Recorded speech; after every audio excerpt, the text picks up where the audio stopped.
Good morning. Thank you for coming to Learning in Retirement today. We're going to talk about water under the leadership of Hannah Kendall, who we are privileged to have as a Chief Communication Officer of the Charlotte Water Department. She is a UNC graduate, Regent, University of Virginia, master's, and originally from nearby. And she lives here with her family. She has two little children, 1 and 3. She likes to go to bed tired every night. But we may be the biggest bugbear in her schedule today. We are privileged to have you, Hannah, and the program is yours.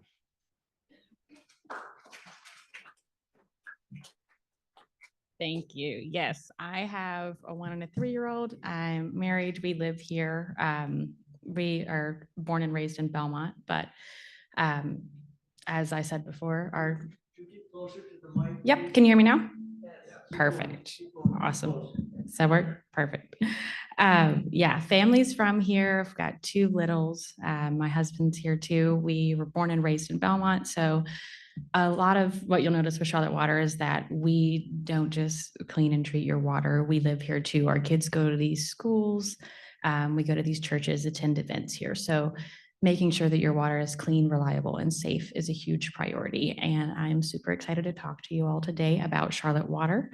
So my presentation is called From Source to Tap, and I'm happy to dive in. So here is an overview of what I'm going to talk about today. We're going to start off with a look back at the history of Charlotte Water, how things work today, all the way from our sources in the river to your faucet, how we keep it flowing, so our operations and maintenance, some behind the scenes information, and looking ahead to the growth and demand of the Charlotte region. As we know, Charlotte is a hotspot. Everybody's moving here. It's a great place to be, great people, great environment, and how we are meeting that demand and what we're doing to prepare for the future, not just in the next 5 years, but the next 30 years for generations to come. Then I'm going to touch on planning for the future as well. And lastly, how you can help, because there's always something to do to get involved and help out. And I'm always happy to share. So we'll start off with a look back at the history of Charlotte Water. So in 1899, the city of Charlotte bought the Charlotte Water Works Company for $226,400. It had 76 hydrants and a pumping capacity of about 1 million gallons of water per day. Put it into reference now, we're pumping about 130 million gallons of water a day. So there's been some serious growth since then, as you would expect. In 1903, the first wastewater septic treatment plants were built. In 1911, the original Catawba River pump station was opened to provide drinking water and fire protection. That was a huge accomplishment. In 1924, the Vest water treatment plant went into operation. And in 1927, Charlotte began construction on 2 new wastewater treatment plants, which are our Sugar Creek and our Irwin Creek wastewater treatment plants. In 1972, the consolidation of several regional water and sewer systems formed the Charlotte-Mecklenburg Utilities Department. So you might know Charlotte Water previously as CMUD, was the term that we were fondly given. In 1989, the system reached more than 4,000 miles of water and sewer pipes. So that's 4,000 miles of pipes that Charlotte Water maintained at that point in time. And in 2015, with my current manager's guidance, our utility was renamed from CMUD to Charlotte Water. And now, today in 2025, we employ a staff of more than 1,100. I believe we just hit 1,200 employees. We serve more than 1 million customers, which is an ever-growing number. And again, we pump more than 130 million gallons of water per day. So it's a lot of water for a lot of people. So how it works, I'm going to show these videos about the water treatment process and then our wastewater treatment process. So these 2 people that you see here work in a water treatment plant and a wastewater treatment plant, and they are also some of the folks we offer tours of our facilities. And these were some of the friendly faces that you would see if you would go on a tour. So I will start with our water treatment process. Hello, I'm a water treatment plant operator here at LIR Water Treatment Plant in Huntersville, North Carolina. My job is to make sure you guys have clean source of drinking water or water you use for everyday purposes. Let's The way we do see. that is by getting You think we can turn it up any? That's as loud as it'll water go. to our plants where we treat it with a few chemicals. No, I think it's coming through the speakers, but that's as loud as it'll get on the laptop.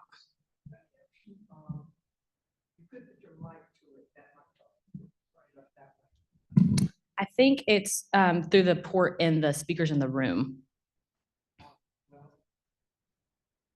We can go if you put it at the top. Okay. Right. It goes through a process with coagulation. Let's start it over so everybody can really hear now. Kalaya, I'm a water treatment plant operator here at LIR Duke's Water Treatment Plant in Huntersville, North Carolina. My job is to make sure you guys have a clean source of drinking water or water you use for everyday purposes. The way we do that is by getting water from Lake Norman. It comes into our plants where we treat it with a few chemicals like chlorine and fluoride. It goes through a process with coagulation to flocculation. It'll hit our sedimentation basins where it'll sit and kind of let all those heavy particles fall to the ground. And from there, we'll take that water and bring it to our filters, where it filters down and goes into our clear wells. And from there, we send it out to you guys to use all throughout the city of Charlotte. So that's a brief overview of our water treatment process. Obviously, there's a lot more science involved and it takes a whole lot longer than just this video. But on my first day as an intern about 10 years ago with Charlotte Water, I was fresh out of college and I walked in and I had just known that you wake up every day and you turn on your tap and the water comes and you brush your teeth. And I didn't think anything else about it. But they had us tour the water treatment plant and it was astonishing to see the amount of science that goes into treating the water, making sure that it's safe and not just treating it, but we have so many laboratory locations here in Charlotte that test and treat our water as well daily. So thousands and thousands of samples are collected to make sure that the water is safe, clean, reliable, because again, we're Charlotte Water, but our kids go to school here. Our kids are drinking the same water. Our families here. I mean, we gather around the same tables for Thanksgiving, for family meals. We want to make sure that the water is safe, reliable, and clean. And then we don't just bring the water to you. We also take the water away and treat it when you're finished with it. So this is our wastewater treatment process as well. At the Mallard Creek Wastewater Treatment Plant. At the wastewater treatment plant, we take in water that has been used in people's homes and businesses in their communities. We bring in their dirty water and we treat it through a natural process that involves microorganisms where what we call bugs eat up the pollutants in the water. And then we settle the water and filter it and disinfect it. We put it right back out into the streams and the rivers of our community where they can be enjoyed for fishing or swimming or boating. And then eventually we'll go back into the water plant and it might become the drinking water that you have in your house. There are obviously lots of steps between those as well. Kalaya, I'm a water well, treatment I'm plant Henry Udy at operator. the Mallard Creek Wastewater Treatment Plant. We already heard those. We don't need them again. Let's see if we can get them to go away. That way we can move on. Perfect. So again, how it works today from the river to your faucet. This is a little bit more about Charlotte Water. So we have 3 water treatment plants, 13 water towers, 6 wastewater treatment plants, 17 treated water storage and booster pumping stations, 74 wastewater lift stations, 2 water supply intakes, 2 raw water reservoirs, 4 field operations centers, and 16 total number of staffed facilities. So we started obviously a lot smaller way back in 1899, but now we are growing as the Charlotte population is growing. And all of these facilities, all of these employees, every one of these responsibilities just ultimately lead to safe, clean, and reliable drinking water. So our operations and maintenance, this graphic is something that I love to show. So it's what you see when you're driving by in a car or on a bus or walking down the sidewalk. You know, you see some equipment going on, maybe some men working, standing in hard hats, but what they see. So these are what our employees are really looking at. This illustration here is down below. So our work sites are down underneath the street. So from up above, you might not see much going on, but beneath the surface, there's a lot more going on. And our field staff are really dedicated to high quality work and making sure that emergencies, leaks, things of that nature are repaired as quickly as possible. And we're super, super grateful for all of those men and women that do that. But in addition to repairs, we're constantly working to improve and replace existing infrastructure to keep service reliable. So it's not enough just to build it and place it once. We have to go back and maintain and make sure that things stay reliable, not just for us right now, but for future generations. That is an ever-growing project that we have. We have plans going out 30, 40, 50 years to make sure that the infrastructure that we've put in place currently and in the past are being upgraded and replaced and checked on frequently to make sure that we can reduce leaks and emergencies as often as we can. In terms of emergency response and leak detection, we respond to leaks and emergencies through a prioritization process. So if you see water running down the sidewalk anywhere, please call in to 311 and let us know that you see it. Now, that doesn't mean that we could get out there that same day to fix it, because we do prioritize how leaks come in. So if there's a trickle here, but let's say a geyser in the middle of Uptown, we have to prioritize keeping resources as precious and sustainable as they are in mind. So we look to prioritize the top water wasters or the largest leaks first, working its way back. But every leak, every drop of water that you report counts, and it's super important to do so. So if you ever see any water running where it shouldn't be, in terms of externally in the street, somewhere of that nature, please call 311 and let us know. That is one of the best ways that we know. Obviously, we have trucks that drive around, we have employees that keep eyes out, but we have over 1.1 million people in Charlotte, Mecklenburg County, and surrounding areas, and that's a whole lot of eyes and ears that we can use too. So here's some more stats. These are really interesting. So we in Charlotte, the Mecklenburg area and surrounding areas have 4,248 food service establishments inspected to keep the system safe from sanitary sewer overflows. So that's a lot of restaurants that we are working to make sure are keeping our water safe. We had a question about this earlier, but we have 177,000 laboratory analyses performed every year. And these stats are actually from 2024. So that's gone up significantly this year as well. But that's a whole lot of work, a whole lot of science, and a lot of brains coming together to make sure that the water is safe at every step of the process. We maintain 117,869 manholes. We maintain 18,534 hydrants, super important for fire protection. Our water hydrants are located all over Charlotte, and we like to stay on top of keeping those safe and accessible. We have 348 water quality sampling stations. So these are a lot of the locations where our lab is pulling to test samples. In addition to customers calling in, you can request for your own water to be tested and sampled by Charlotte Water, and some extraneous ones here and there as well. We currently, this was 2024 stats again, so this has gone up. As we all know, Charlotte's growing. But we have 332,447 total water service connections. So that's not number of people, that's number of accounts. So if you think about how many water services there are, you multiply that by families in homes, businesses, it's a lot of people.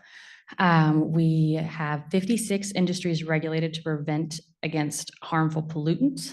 We maintain 4,595 miles of wastewater pipe, 4,610 miles of water pipe. So together, that's enough to go to Alaska and back a couple times. It's a lot of pipe. And we treat an average of 86 million gallons per day of wastewater as well. So 130 million gallons of water, 86 million of wastewater. But through all of that, through all of our rigorous testing from federal, state, and local levels, we have zero notice of water quality, drinking water quality violations. So we adhere to and exceed all federal, state, and local standards. And we are well aware and abreast of things to be testing for and looking out for. Our lab professionals take their job very seriously, and we're very proud to have zero violations. That's still true this year. Again, you'll be getting your report soon if you haven't already, but it's always available on our website to let you know that your water is still clean and safe. Looking ahead, so growth and demand in the Charlotte region. So we all know that Charlotte's population is ever growing. And with that growth, we have more people. With more people, we need more supply to be able to help everyone here in Charlotte. So some challenges to that. We've got aging infrastructure. You know, you saw that timeline that I put up beforehand. We've been putting infrastructure in place for a long time now. And again, you can't just set it and forget it. You have to come back to it.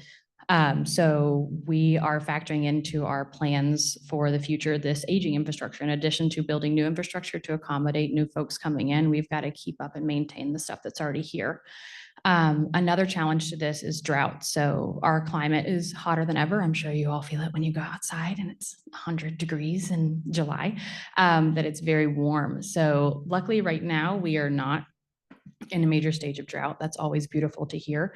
But in periods of drought, it is very difficult to keep up with water supply and demand, especially when you've got a population coming in. So that's where we are really, really working to educate customers on conservation efforts, not just for your household to save money on your bill, but overall to help your neighbor and generations beyond.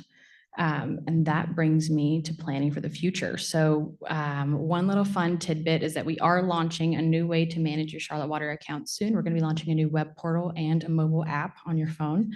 It's been requested for a while. I'm helping with that project and we're super excited for that coming soon. But as far as our infrastructure goes, we've created investment plans that are focused on Charlotte's needs, not just for the next 6 months or year, but for the next 30 years.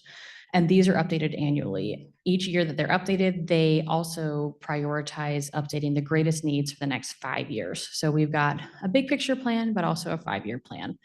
And we work with utilities along the Catawba River to ensure long-term solutions to protect water quality and supply. Even though we are huge here in Charlotte, we don't exist in a bubble. So we're working with our neighbors and our neighboring utilities.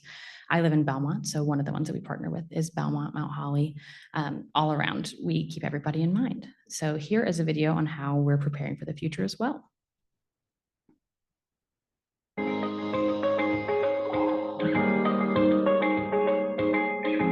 We have a tremendous resiliency program where we're taking old infrastructure and either rehabilitating it or replacing it. We also do a lot of planning from the emergency management perspective. Planning is very crucial to public health and safety.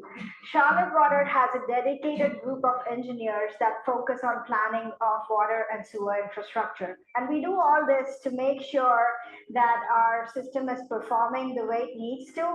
And we are also meeting all the regulatory requirements and also meeting our level of service. Well, we've got a huge capital program. About 56% of it is directly related to growth in the region, creating new treatment plants to be able to deal both from the supply side and the environmental protection on the wastewater side. A lot of advanced planning, both at the watershed level and in the immediate system infrastructure.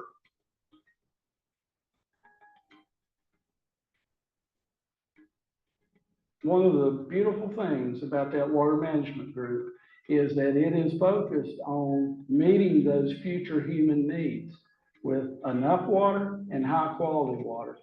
So we're doing the science, we're doing the work to understand the resource, where it's at, understand where the growth is going, and to plan for that. I think we're at a place from a management and communication and collaboration standpoint we've never been at before. It's a great place to be. So that is how we are planning for the future. And that leads me to how you can help. So everybody can get involved. No part is too big or too small. A huge way to do that is by conserving water at home. I have some slides coming up that talk about conservation tips. This has kind of been my research project for the last 6 months, is conservation, all things conservation. So I'm excited to share those with you. Another way you can help is by reporting leaks and issues like I shared earlier. If you see water running where you think it shouldn't be, call into 311. Even if you think you're one of a dozen people that reported it, it's so much better for us to know. Another thing is don't put grease, oils, or wipes down your pipes. So one of our campaigns is called Pipes Hate Wipes. They do. Wipes are not meant to be flushed. So only put things in the toilet that are meant to be there. If you're cooking, keep your grease and your oils out of the drain. We have a campaign that runs every Thanksgiving because a lot of people don't know that you shouldn't just dump your grease right down your sink. Not only will that cause issues for us at Charlotte Water, but it does cause a whole lot of private plumbing issues as well. And then lastly, staying informed and engaged with Charlotte Water. We've got plenty of social media channels. We are at events locally all the time. And just staying engaged in conversation with us to find out more as Charlotte continues to grow. So on the note of conservation, like I mentioned, these are some indoor water conservation tips. Before that, I want to talk about how 10 drips of water per minute can equal 500 gallons a year. So your sink with a slow drip that you might just think, I will get to that later. The longer you let it drip, the more gallons add up. And that was astonishing to me to learn, because again, you don't think a few drips can lead to that, but it really can. Not only does that make a difference on a water bill, but it makes a huge difference from an environmental standpoint as well. So some ways to reduce your water consumption to save water in the kitchen would be to run your dishwasher only when it's full, update your faucets when you can, and use your disposal sparingly. In the bathroom, you can again update faucets and shower heads, take shorter showers. You can collect water while it's heating up. Nobody likes to take a cold shower or use cold water, but it doesn't mean that you can't take that water and use it somewhere else if needed. Water your plants, say. Remember that toilets are not trash cans, and we should always fix and check for leaks. So making sure that if you notice a leak in your bathroom, you're reporting it or you're getting it fixed as quickly as possible.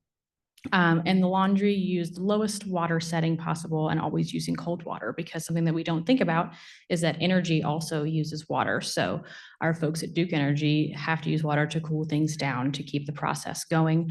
And using cold water reduces your energy consumption, which does ultimately reduce the amount of water that you're using. So whenever you can use cold water, use cold water.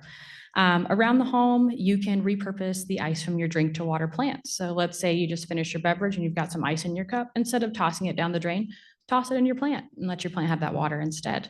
You can insulate hot water pipes to save energy, which we know energy saves water, and then moving house plants outside when it rains. So your lawn plants in general really only need about 1 inch of water a week to stay healthy. So if you notice it start to rain, set it out on the balcony or on the windowsill and let it get some water that way.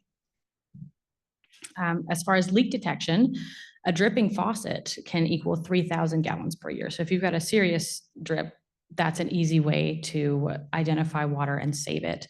And 10,000 gallons in leaks can equal hundreds of dollars in water bills, which nobody likes to pay. This is a little video that we made recently talking about the process for leak detection, some conservation tips, and what to do if you experience a leak. Well,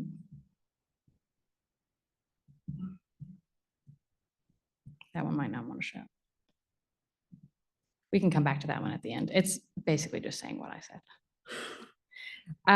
Leak detection tablets are also a great way. So a lot of people don't know that running toilets are one of the most silent leaks that you can have. So your toilet can be running all day, every day, and you might not hear it or see it. Because for me, I know I thought buying a house for the first time, nobody tells you all the maintenance that you're going to have to do. And with a toilet, you think, or any leak, if I don't see water on the floor, it's not leaking. No, a toilet can ride up your water bill to $3,000 a month, just like that. And you don't know what's gone on. So at Charlotte Water, we do have leak detection tablets. So if you suspect a leaky toilet, you can call 311 or email the email address on the screen. And we can send you some leak detection tablets to be able to see if your toilet is causing the problem. It's super simple to toss a dye tablet in the tank, not harmful to your toilet at all. And if the blue dye ends up inside the bowl of the toilet and you haven't flushed, then you know that you have a leak. This is a page on learning more and staying in the know. So we have a website, charlottewater.org, which keeps you updated on everything you need to know as far as Charlotte goes. We also have a blog that not many people know about. It's cltwater.org, where my team is consistently writing and sharing stories on topics that are important to us, important to Charlotte Water, and also some requests that come in from customers.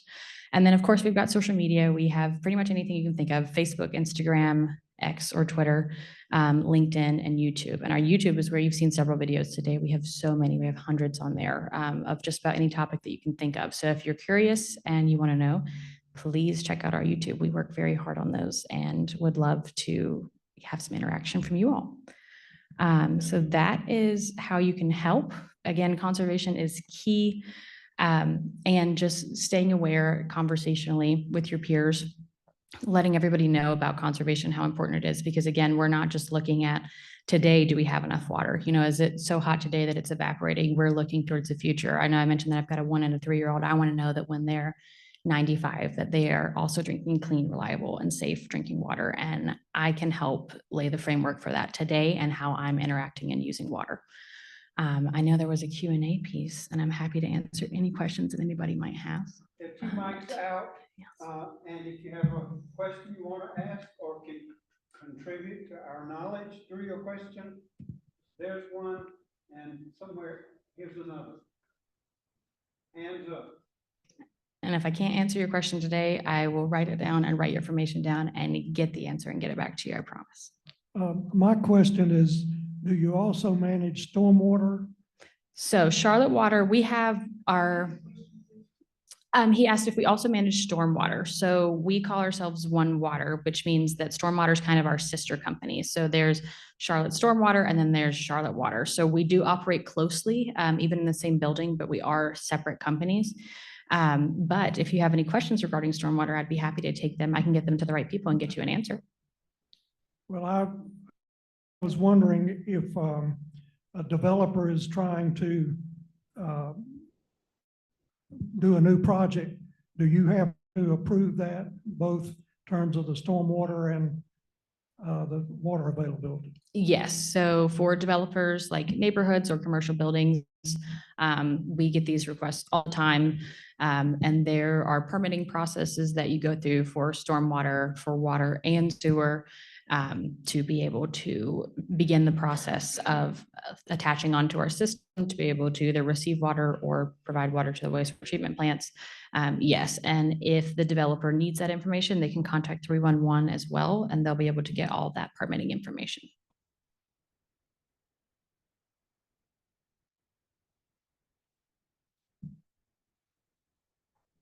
Thank you very much for your presentation. When you have a facility like this with 400 people, do you have a special relationship with the Pines? I mean, we don't all go around putting tablets in our toilets, but it seems to me that would make sense for something for the Pines to do. Just wondering how you interact with a system like this.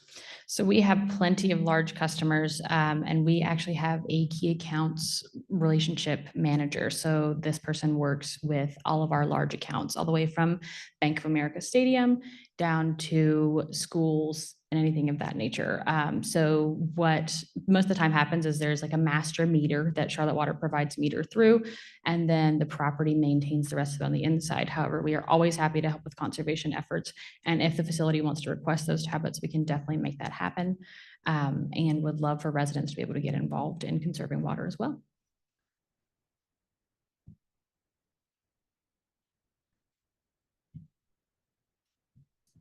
Geographically, how big is Charlotte Water? I'm sorry, can you repeat the question? Just how big is Charlotte Water?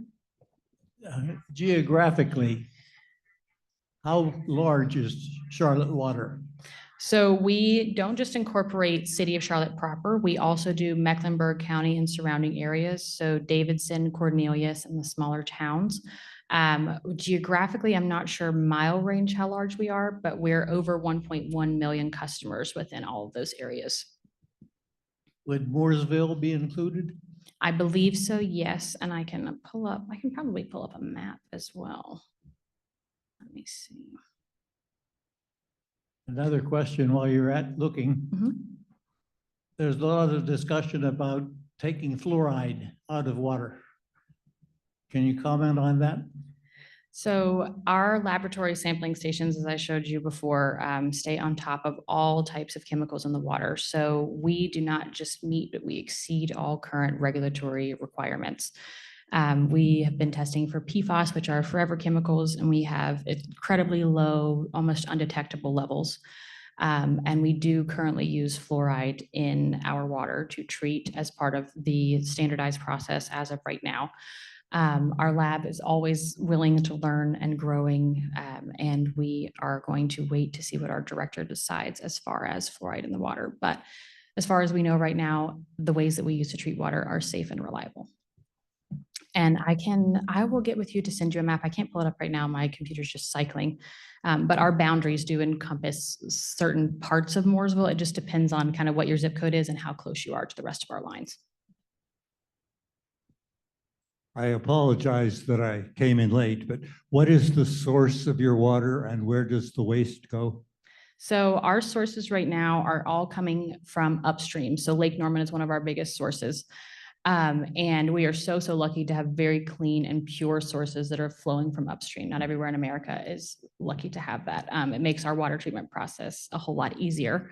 And afterwards, once the water comes from Lake Norman into our water treatment plants, it's cleaned, processed, and sent to your homes, goes back into our wastewater treatment plants, and then it's released into creeks and streams nearby each of our wastewater treatment facilities. So it's cleaned, put back there, and then it goes through the natural water cycle as well with precipitation, evaporation, all of that to naturally keep and continue to cleanse the water. Where do the streams drain to? It all depends on each individual one that you're looking at, but it could be Lake Wiley, could be Catawba River. It's wherever things are flowing on the map, and it depends on the topography of each individual stream. One more quickly. Are you able to keep your stormwater, what, you know what I'm trying to say? The stormwater from the dirty water separate? Yes, absolutely. So our sewer lines and our stormwater lines are completely and totally separate. So stormwater runoff, like let's say the grates that you see on the side of the road, growing up, everybody calls that the sewer. That's our stormwater drainage, and that is separate from our wastewater. They don't. Oh, congratulations. That's so wonderful and not done by any means everywhere. Yes, definitely. Our stormwater folks are really awesome, and I can get you some information too if you'd like to hear from a stormwater representative one of these days too. No. Thought I heard you mention two chemicals, the fluoride and the what else? PFAS, it's an abbreviation. It's kind of commonly coined forever chemicals. So it's what's come about right now that a lot of utilities are testing for, not just in water, but it's things that can live in plastics like microplastics or in soil in different areas. So there are two chemicals. We test for a whole lot more than two. Those are just the most popular ones to ask about right now. Yeah, our lab tests, again, we do thousands and thousands of samples every year. We don't just test for those, we test for lead levels, things of that nature. But I can get you a full list of everything that we test for. That's okay. I just want to thank you for keeping our water clean. Absolutely. Our labs take it very seriously. Again, we live here too. We drink the water, our kids drink the water. It's really important to stay on top of the forever chemical levels. And again, we are testing for those right now. Our levels right now in Charlotte are incredibly low, almost undetectable, and we're taking a very proactive approach. So we were testing for forever chemicals long before it came about in the news. We take your water and safety very, very seriously, and our lab, there's some of the finest representatives to speak on that as well.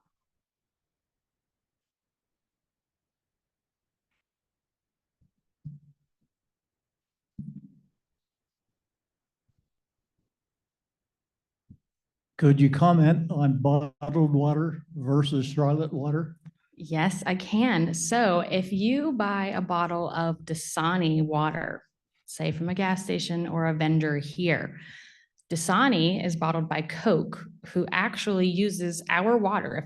If you can flip it over on the label, and if it says bottled in Charlotte, that means that Coke used Charlotte water to bottle that Dasani water. So it is a lot cheaper for you, better for the environment, and you don't give all your money to Coca-Cola if you drink Charlotte water right from the tap. And we've always got some cute Charlotte water reusable bottles that you can use too and carry with you to stay nice and hydrated. So you don't have to carry a plastic bottle with you. You can carry one of your very own.